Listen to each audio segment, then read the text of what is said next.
जी तो अस्सलाम वालेकुम। मोहम्मद बिलाल वर्ल्ड से आज आपके पास हाज़िर हूँ बहुत ज़बरदस्त ब्रेकिंग न्यूज़ लेकर। जैसा कि आपको मालूम है, आम्बर लियाकत की तीसरी बीवी दानिया शाह जिसने वीडियोस लीक की थी, जिसकी वजह से आम्बर लियाकत ने अपने आखिरी जब उनकी लाइफ के दिन थे, उन्होंने अपनी स्ट्रेस लाइफ में एक वीडियो जारी की जिसमें उन्होंने बताया कि मुझे जो सारी परेशानी जिससे मुझे दिल का हार्ट अटैक तक हो सकता है, वो दानिया शाह ने, जो कि उसकी तीसरी बीवी थी, इसकी ने मेरी जो नाजेबा वीडियो लीक की है। इस वजह से मैं बहुत परेशान हूँ। वो यहाँ तक कि वो उस वीडियोस में बनाते बनाते रो पड़े इस दानिया शाह की वजह से।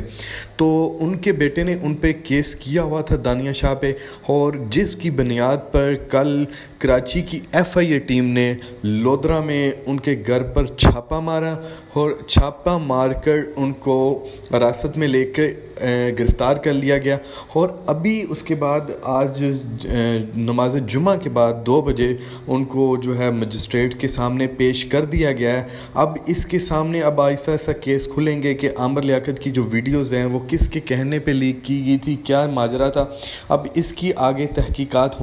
तो उम्मीद करता हूँ कि आपको मेरी ये वीडियो पसंद आई होगी। इसको मेरे न्यू चैनल को कमेंट्स करें, सब्सक्राइब करें और इसको शेयर करें। बहुत शुक्रिया। अल्लाह हाफिज़।